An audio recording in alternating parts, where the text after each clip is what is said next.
Olá, graça e paz, meu irmão e minha irmã. Estamos iniciando a leitura da Bíblia em 365 dias, uma dose de amor com a palavra de Deus. Hoje, no 352º dia, trago para a leitura e comentários bíblicos o livro do profeta Neemias, capítulos 1 e 2, Salmo 137 e o livro de Atos, capítulo 20, dos versículos 1 a 16. Neste momento, você precisa estar de posse de um bloco de anotação, caneta ou lápis. A Bíblia, tão importante quanto a sua leitura diariamente, nos aproxima de Deus, fortalecendo assim a nossa fé e a esperança. Enquanto você prepara o nosso kit de fé, trago uma mensagem rápida. Todos nós temos a necessidade de estarmos em comunhão com Deus diariamente. Comunhão esta, agora, a leitura da Bíblia. Orar, meditar, refletir. A Bíblia Sagrada está cheia de promessas. Precisamos acreditar na palavra de Deus. Alimente a sua fé. A sua palavra tem muito mais força do que as coisas contrárias. Estamos vivendo um tempo em que devemos abrir os olhos. Satanás não está aqui para roubar o seu carro, sua casa, sua roupa, seu apartamento, celular, relógio. Ele vem para roubar agora esta semente, este estudo bíblico, a sua fé e os propósitos que Deus tem para você. Precisamos usar todos os recursos que Deus tem nos dado, incentivar a leitura da Bíblia, estudar. A Bíblia Sagrada nos faz gerar a fé, nos faz ter o alimento, a cura e a restauração. A compreensão da palavra vem através da revelação pelo Espírito Santo. Senhor, revele a compreensão de sua palavra. Jesus Cristo, me dê compreensão de sua palavra hoje e sempre. Em nome de Jesus, amém, e graças a Deus. Se desconecte de tudo e permita que a palavra do Senhor adentre em vossos corações. Vamos para a leitura no livro do profeta Neemias, capítulos 1 e capítulo 2.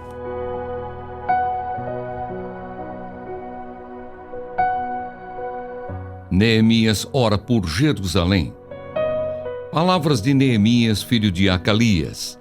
No mês de Quisleu, no 20º ano, quando eu estava na cidadela de Suzã, veio Anani, um dos meus irmãos, com alguns homens de Judá.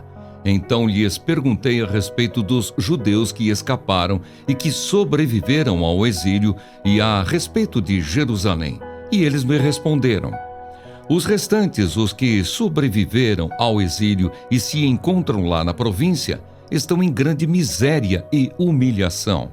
As muralhas de Jerusalém continuam em ruínas, e os seus portões foram destruídos pelo fogo. Quando ouvi estas palavras, eu me sentei, chorei e lamentei por alguns dias. Fiquei jejuando e orando diante do Deus dos céus. Eu disse: ah, Senhor, Deus dos céus, Deus grande e temível, que guardas a aliança e a misericórdia para com aqueles que te amam e guardam os teus mandamentos. Estejam atentos os teus ouvidos e os teus olhos abertos, para que atendas à oração do teu servo, que hoje faço diante de ti, dia e noite, pelos filhos de Israel, teus servos. Faço confissão dos pecados dos filhos de Israel, os quais temos cometido contra ti. Eu e a casa de meu pai pecamos. Temos procedido de forma totalmente corrupta contra ti, e não guardamos os mandamentos, nem os estatutos, nem os juízos que ordenaste a Moisés, teu servo. Lembra-te da palavra que ordenaste a Moisés, teu servo, dizendo: se vocês forem infiéis, eu os espalharei entre os povos. Mas se vocês se converterem a mim e guardarem os meus mandamentos e os cumprirem, então, ainda que os seus desterrados estejam nos lugares mais distantes da terra, de lá os ajuntarei e os trarei para o lugar que escolhi para fazer habitar o meu nome. Estes ainda são teus servos e o teu povo que resgataste com o teu grande poder e com a tua mão poderosa.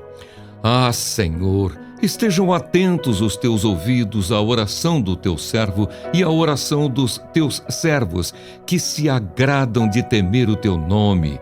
Faze com que o teu servo seja bem-sucedido hoje e encontre misericórdia diante desse homem. Nesse tempo, eu era copeiro do rei. Neemias é mandado a Jerusalém. No mês de Nisan, no 20º ano do reinado de Artaxerxes, uma vez posto o vinho diante dele, eu o peguei e ofereci ao rei. Ora, nunca antes eu tinha estado triste diante dele. Então o rei me disse: por que o seu rosto está triste, se você não está doente? Isso tem de ser tristeza do coração. Então fiquei com muito medo e lhe respondi: que o rei viva para sempre. Como não estaria triste o meu rosto se a cidade onde estão sepultados os meus pais está em ruínas e os seus portões foram queimados? O rei me disse: o que você me pede agora? Então orei ao Deus dos céus e disse ao rei: se for do agrado do rei, e se este seu servo encontrou favor em sua presença, peço que o rei me envie a ajudar a cidade onde estão os túmulos dos meus pais, para que eu a reconstrua. Então o rei, que tinha a rainha sentada ao seu lado, me perguntou: quanto vai durar a sua ausência? Quando você voltará? Marquei certo prazo e o rei se deu por satisfeito e me deixou ir. Eu ainda disse ao rei: se for do agrado do rei, que ele me dê cartas para os governadores da região do outro lado do Eufrates, para que me permitam passar e entrar em Judá. E também uma carta para Asaf, guarda das florestas do rei, para que me dê madeira para as vigas dos portões da cidadela do templo, para as muralhas da cidade e para a casa em que deverei me alojar. E o rei me deu o que eu pedi, porque a mão bondosa do meu Deus estava sobre mim. Então fui aos governadores da região do outro lado do Eufrates e lhes entreguei as cartas do rei. Ora, o rei tinha enviado comigo oficiais do exército e cavaleiros, mas Sambalate, o Horonita, e Tobias, o servo amonita, ficaram sabendo disto, e não lhes agradou nem um pouco que alguém estivesse interessado no bem dos filhos de Israel. Neemias anima o povo a reedificar as muralhas. Então cheguei a Jerusalém. Depois de esperar 3 dias, me levantei à noite, junto com uns poucos homens que estavam comigo. Não declarei a ninguém o que o meu Deus havia posto no meu coração para eu fazer em Jerusalém. Não havia comigo animal algum, a não ser o que eu montava. De noite, saí pelo portão do vale em direção à fonte do dragão e ao portão do monturo, inspecionei as muralhas de Jerusalém que estavam em ruínas e cujos portões tinham sido destruídos pelo fogo. Passei ao portão da fonte e ao tanque do rei, mas não havia lugar por onde o animal que eu montava pudesse passar. Subi à noite pelo vale, sempre inspecionando as muralhas. Voltei, entrei pelo portão do vale e fui para casa. Os magistrados não sabiam aonde eu tinha ido, nem o que tinha feito, pois até ali eu não havia declarado coisa alguma, nem aos judeus, nem aos sacerdotes, nem aos nobres, nem aos magistrados, nem aos demais que iriam fazer a obra. Então eu lhes disse: vocês estão vendo a miséria em que nós estamos. Jerusalém em ruínas e os seus portões destruídos pelo fogo. Venham, vamos reconstruir as muralhas de Jerusalém para nos livrarmos desta vergonha. E lhes declarei como a mão bondosa do meu Deus havia estado sobre mim e também as palavras que o rei me havia falado. Então disseram: vamos nos preparar e começar a reconstrução. Então se prepararam para fazer esta boa obra. Porém, quando Sambalate, o Horonita, Tobias, o servo amonita, e um árabe chamado Gesem souberam disso, zombaram de nós e nos desprezaram, dizendo: o que é isso que vocês estão fazendo? Querem se rebelar contra o rei? Então lhes respondi: o Deus dos céus é quem fará com que sejamos bem-sucedidos. Nós, seus servos, vamos nos preparar e começar a reconstrução. Mas vocês não têm parte, nem direito, nem memorial em Jerusalém.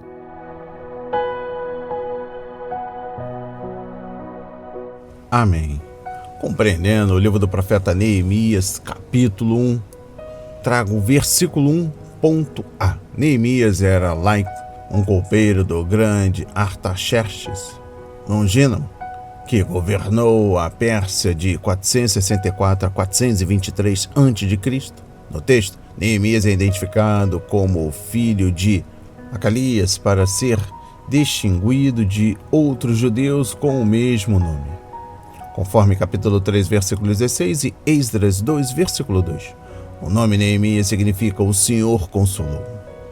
Compreendendo o versículo 1.b, Deus colocou Neemias em Susã, assim como havia colocado Ester lá uma geração antes, e assim como pôs José no Egito e Daniel na Babilônia. Quando Deus quer realizar uma obra, Ele prepara seus trabalhadores e os coloca no lugar certo e na hora certa. Compreendendo o versículo 2, Neemias perguntou sobre Jerusalém e os judeus que viviam lá, porque tinham um coração generoso. Quando realmente nos preocupamos com as pessoas, queremos saber os fatos, por mais dolorosos que sejam. Exposição bíblica dos versículos 3 e 4. 3 palavras podem resumir a má notícia de Judá: remanescente, ruína e provocação. Em vez de ser uma terra habitada por grande nação, apenas um remanescente de pessoas vivia ali, e elas estavam em grande aflição, lutando para sobreviver. Em vez de uma cidade magnificante, Jerusalém estava em ruínas. Onde antes havia grande glória, agora não havia nada além de grande reprovação. Você nunca sabe o que Deus tem reservado, nem mesmo em uma conversa comum com um amigo ou parente. Por isso, mantenha o coração aberto para seguir a direção providencial de Deus. Neemias chorou pela situação difícil de seu povo. O que faz as pessoas rirem ou chorarem muitas vezes é a indicação de seu caráter. Falta cultura ou caráter e, talvez os dois. As pessoas que riem dos erros ou da desgraça dos outros, ou que choram por causa de frustrações pessoais triviais. Às vezes, o choro é um sinal de fraqueza, mas, no caso de Neemias, as lágrimas eram um indicador de força, como aconteceu com Jeremias, referência a Jeremias 9, versículo 1, Paulo, conforme Atos 20, versículo 19, e o Senhor Jesus, conforme Lucas 19, versículo 41. Neemias jejuou enquanto chorava. O jejum era uma exigência feita aos judeus apenas uma vez por ano, no dia da expiação, conforme Levítico 16, versículo 29, mas Neemias passou vários dias jejuando, chorando e orando. Ele sabia que alguém tinha de fazer alguma coisa para salvar Jerusalém e ele estava disposto a fazer o que fosse preciso. Exposição bíblica dos versículos 5 a 11. Este é o primeiro de 12 exemplos de oração registrados no livro. Veja também no capítulo 2, versículo 4, capítulo 4, versículos 4 e 9, capítulo 5, versículo 16, capítulo 6, versículo 14, capítulo 7, versículo 5, capítulo 9, versículo 5 a 37. E também capítulo 13, versículos 14, 22, 29 e 31. O livro de Neemias começa e termina com uma oração. Fica claro que ele era um homem de fé que dependia inteiramente do Senhor para ajudá-lo a realizar a obra que Deus o havia chamado para fazer. Compreendendo o versículo 5, a verdadeira oração mantém seu coração e sua mente em equilíbrio para que o peso dos problemas o deixe impaciente, correndo na frente de Deus e estragando tudo. Enquanto oramos, Deus nos diz o que fazer, quando agir e como fazê-lo. Tudo é importante na realização da vontade de Deus. Compreendendo o versículo 6, como podemos ter a certeza de que Deus perdoa nossos pecados quando nos arrependemos e os confessamos a Ele? Através das promessas que fez em sua palavra.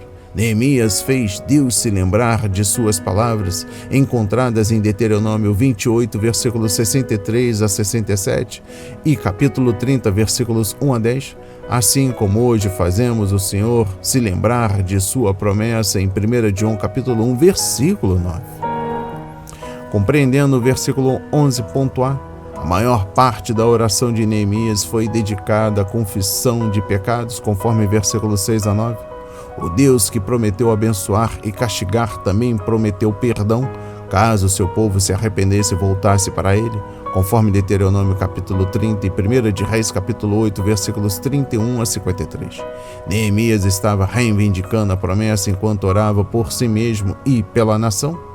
Os olhos de Deus estão sobre seu povo e os seus ouvidos estão abertos para as orações desse povo. Compreendendo o versículo 11.b, um copeiro era muito mais do que nosso atual mordomo, conforme Gênesis capítulo 40. Era uma posição de grande responsabilidade e privilégio.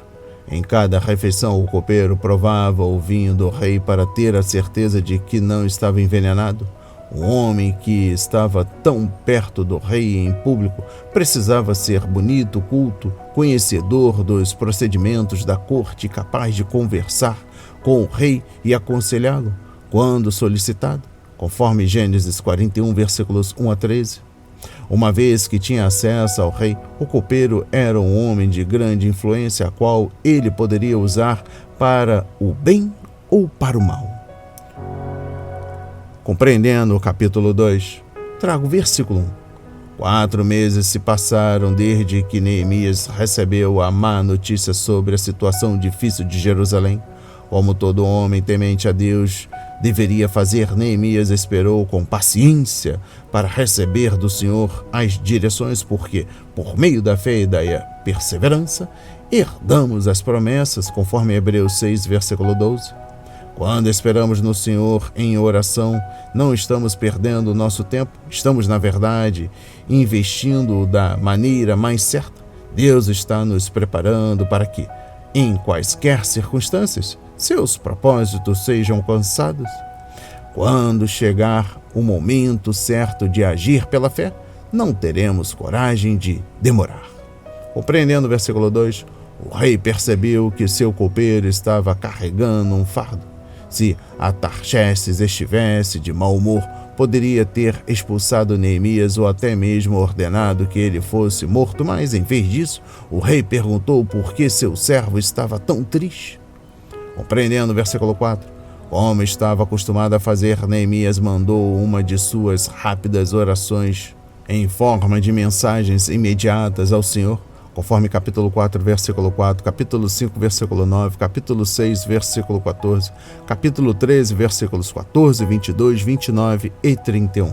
Lembre-se de que essas orações de emergência foram sustentadas por 4 meses de jejum e intercessão. Exposição bíblica dos versículos 5 a 6. Em vez de dizer logo o que planejava fazer, Neemias despertou a empatia e interesse do rei com uma pergunta sobre como ele deveria se sentir com relação à triste situação da cidade e dos túmulos de seus antepassados. Essa foi uma boa estratégia e Deus usou a resposta de Neemias para chamar a atenção solidária de Artaxerxes. Veja também Lucas 21, versículos 14 a 15. Exposição bíblica dos versículos 7 a 10. Neemias não só orou por esta oportunidade, mas também fez planos para ela e preparou sua resposta.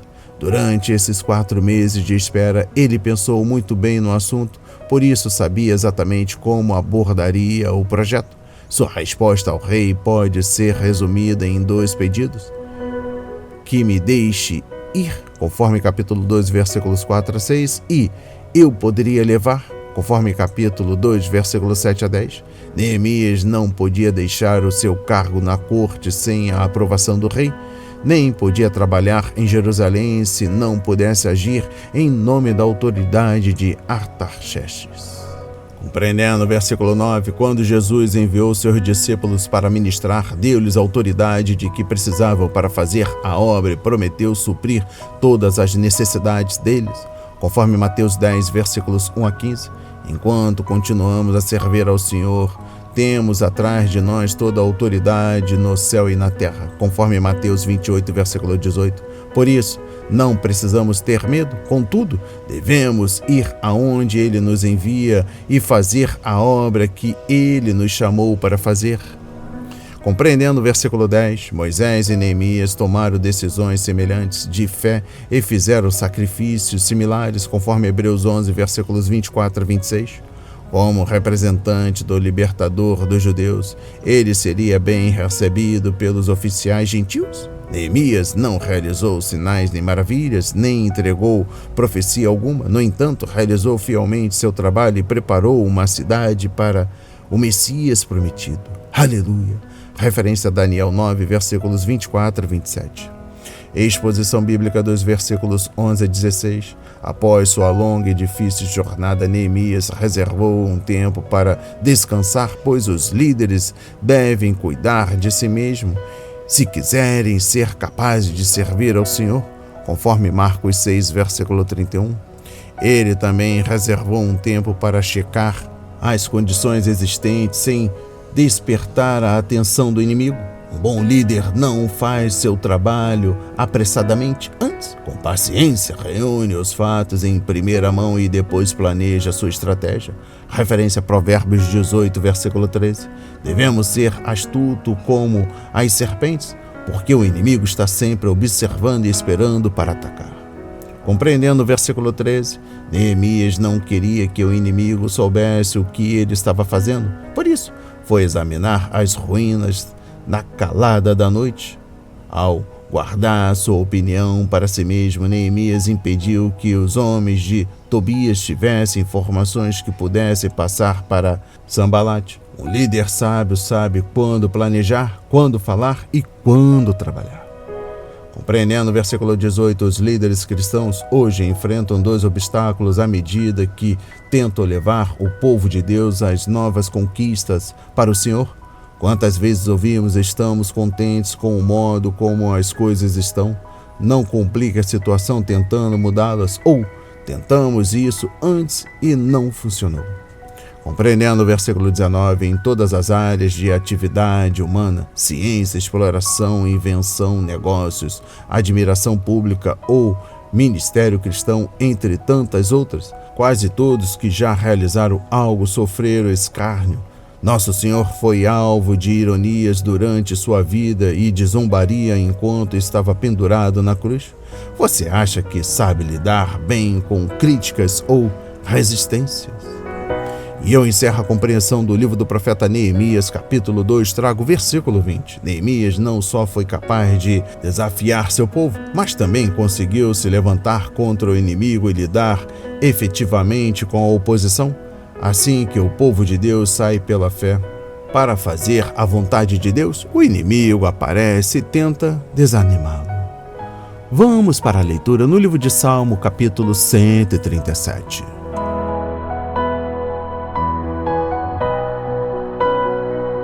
Saudades de Sião.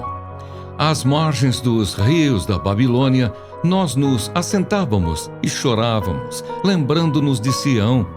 Nos salgueiros que lá havia, pendurávamos as nossas harpas, pois aqueles que nos levaram cativos nos pediam canções e os nossos opressores queriam que fôssemos alegres, dizendo: cantem para nós um dos cânticos de Sião. Mas como poderíamos entoar um cântico ao Senhor em terra estranha? Se eu me esquecer de você, ó Jerusalém, que a minha mão direita se resseque. Que a minha língua fique colada ao céu da boca, se eu não me lembrar de você, se eu não preferir Jerusalém a minha maior alegria. Contra os filhos de Edom, lembra-te, Senhor, do dia em que Jerusalém foi tomada, pois diziam: arrasem, arrasem Jerusalém até os seus alicerces. Filha da Babilônia, você que será destruída, feliz aquele que lhe retribuir o mal que você nos fez. Feliz aquele que pegar os seus filhos e esmagá-los contra a pedra. Amém. Compreendendo o livro de Salmo, capítulo 137, trago a exposição bíblica dos versículos 1 a 4. Sentar-se era a posição costumeira para o pranto, e os exilados judeus se sentiam e agiam como enlutados em um funeral. Os dois principais rios eram o Tigre e o Eufrates. Eles poderiam ter deixado qualquer coisa em Judá, mas trouxeram consigo suas harpas, já que a música era importante para sua adoração ao Senhor, conforme capítulo 81, versículos 1 a 3. A música era também uma maneira de expressar tristeza e de buscar a ajuda do Senhor, que de noite faz surgirem cânticos. Jó 35, versículo 10. Esses ex-exilados lembraram-se dos momentos em que seus vigias exigiram que eles os entretivessem cantando uma das canções de Sião. Compreendendo o versículo 4, as lembranças podem trazer dor, e esta não desaparece quando tentamos enterrar as lembranças. A negação normalmente piora as coisas, mas o fato de os exilados poderem falar mais sobre essas coisas dolorosas indica que eles estavam enfrentando a situação com honestidade, aprendendo a processar essa dor de forma madura. É preciso tempo para que o coração despedaçado sejam curados, e Jesus pode curá-los se lhe dermos todos os pedaços. Referência 147, versículo 3 e Lucas 4, versículo 18. É a exposição bíblica dos versículos 5 a 6. Às vezes temos de perder as coisas para podermos de fato apreciá-las. Aqui estavam os exilados na Babilônia, lamentando a perda de tudo o que era importante para eles e se perguntando: nós realmente apreciamos o que o Senhor nos deu? Nossa terra, nossa cidade, o templo, nossa casa, nossos filhos? Enquanto nos lembramos da vida e avaliamos nossas experiências, é importante que aprendamos nossas lições e cresçamos em um caráter piedoso. É a exposição bíblica dos versículos 7 a 9. Estes 3 versículos são um problema sério para os ignorantes e um alvo para os incrédulos que duvidam de Deus e da Bíblia. No entanto, uma vez entendida, esta passagem deve estimular a fé do povo de Deus em tempos de turbulência, quando parece que o Senhor está agitando tudo. Conforme Hebreus 12, versículos 25 a 29. Primeiro, a lei que Deus deu a Israel está baseada na Lex Talionis, a lei de Talião. E retaliação não é vingança. Significa simplesmente pagar na mesma moeda. Em suma, a punição deve estar de acordo com o crime, e nossos tribunais ainda seguem esses princípios. Segundo, o salmista sabia, por meio dos profetas, que Deus julgaria Edom e a Babilônia. Por isso, ele orou para que o Senhor cumprisse suas promessas. E eu encerro a compreensão do livro de Salmo, capítulo 137, trago a exposição bíblica dos versículos 8 e 9. A palavra feliz, nos versículos 8 e 9, não significa alegria no sentido de Salmos 32, versículo 1, nem mesmo favorecidos por Deus, como em Salmos 1, versículo 1. Ela carrega o significado de moralmente justificado, como em Salmos 106, versículo 3. Como são felizes os que perseveram na retidão, que sempre praticam a justiça. Não foi o povo judeu individualmente que puniu a Babilônia, mas o Deus de Israel que respondeu às suas orações e defendeu o seu povo, conforme Romanos 12, versículos 17 a 21. Um dia, ele defenderá a sua igreja e punirá aqueles que têm perseguido e matado seus servos. Referência a Apocalipse 6, versículos 9 a 17. Vamos para a leitura no livro de Atos, capítulo 20, dos versículos 1 a 16.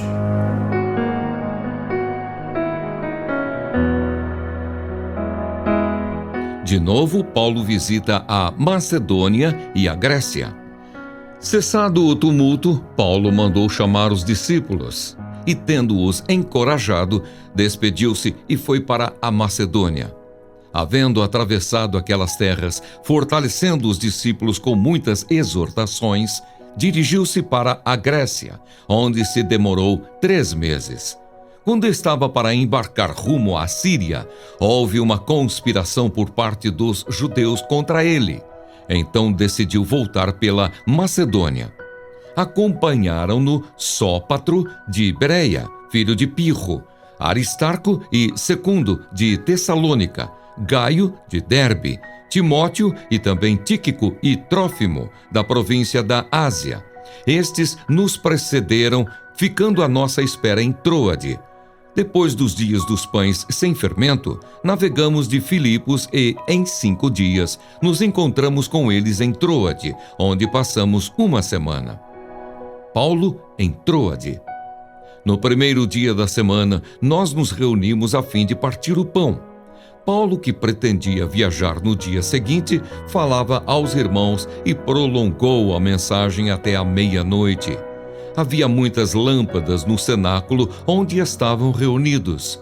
Um jovem chamado Eutico, que estava sentado numa janela, adormecendo profundamente durante a prolongada mensagem de Paulo, vencido pelo sono, caiu do 3º andar abaixo.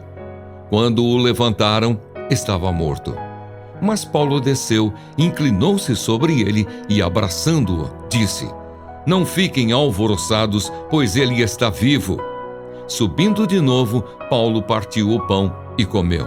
E lhes falou ainda muito tempo, até o amanhecer. E assim partiu.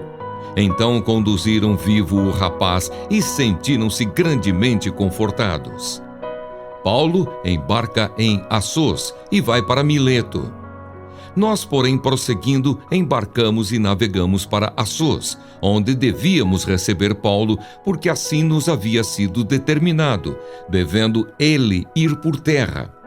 Quando se reuniu conosco em Assos, nós o recebemos a bordo e fomos a Mitilene. Dali, navegando, no dia seguinte passamos diante de Quios.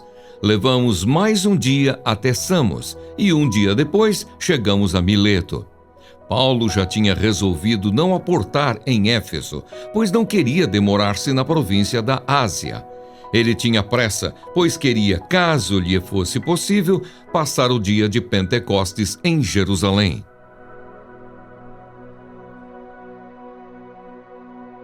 Amém. Compreendendo o livro de Atos, capítulo 20, dos versículos 1 a 16. Trago a exposição bíblica dos versículos 1 a 5. Depois do tumulto, Paulo deixou Éfeso e seguiu para Macedônia e Acaia, conforme capítulo 19, versículo 21. Ele esperava encontrar Tito em Troade para obter dele um relatório dos problemas em Corinto, mas o encontro não aconteceu ali, conforme 2 Coríntios capítulo 2, versículos 12 a 13. Eles acabaram se encontrando na Macedônia e Paulo se alegrou com as boas notícias trazidas por Tito, conforme 2 Coríntios capítulo 7, versículos 5 a 7. O apóstolo havia originalmente planejado fazer 2 visitas a Corinto, conforme 2 Coríntios capítulo 1, versículos 15 a 16, mas, em vez disso, teve uma estada na cidade que durou 3 meses, conforme Atos 20, versículo 3 e 1 Coríntios capítulo 16, versículos 5 a 6. Foi durante essa visita que ele escreveu em sua epístola aos Romanos. Paulo tinha 2 objetivos em mente quando visitou as diversas igrejas. O principal era incentivar e fortalecer os santos para que permanecessem fiéis ao Senhor e fossem testemunhas eficazes. O outro propósito dessas incursões era terminar de fazer a coleta para os cristãos necessitados de Jerusalém, conforme Romanos 15, versículos 25 a 27, 1 Coríntios capítulo 16, versículos 1 a 9 e 2 Coríntios capítulos 8 e 9. Os homens que o acompanhavam, conforme Atos 20, versículo 4, eram os representantes das igrejas locais designados para viajar com Paulo e ajudar no controle das provisões. Referência a 2 Coríntios capítulo 8, versículos 18 a 24. Compreendendo o versículo 7, a igreja provavelmente realizava a ceia todos os dias do Senhor quando se reunia para comunhão e adoração. Na verdade, alguns cristãos provavelmente terminavam muitas de suas refeições comuns em casa com pão e vinho e se lembravam da morte do Senhor. Embora as Escrituras não nos deem instruções específicas quanto a este assunto, sempre, conforme 1 Coríntios capítulo 11, versículo 26, o exemplo da igreja primitiva nos incentiva a nos reunir à mesa do Senhor com frequência. A comunhão, no entanto, não deve tornar-se rotineira, levando-nos a deixar de receber as bênçãos envolvidas neste cerimonial. Compreendendo o versículo 9, Não sejamos muito duros com Paulo por pregar um sermão tão longo. Afinal, sua mensagem de despedida para esta assembleia, e ele tinha muito a dizer para o próprio bem dela. Aqueles que se sentaram perto deveriam ter ficado de olhos em Eutico, mas estavam naturalmente absortos com o que Paulo estava dizendo. Depois da tragédia, o apóstolo interrompeu seu sermão e desceu a escada às pressas para trazer o jovem de volta à vida. Sua atitude lembra-nos de Elias, conforme 1 de Reis, capítulo 17, versículos 21 a 22, e Eliseu, conforme 2 de Reis, capítulo 4, versículos 34 a 35. E eu encerro a leitura da Bíblia em 365 dias e também na compreensão do livro de Atos, capítulo 20, dos versículos 1 a 16, trago o versículo 16.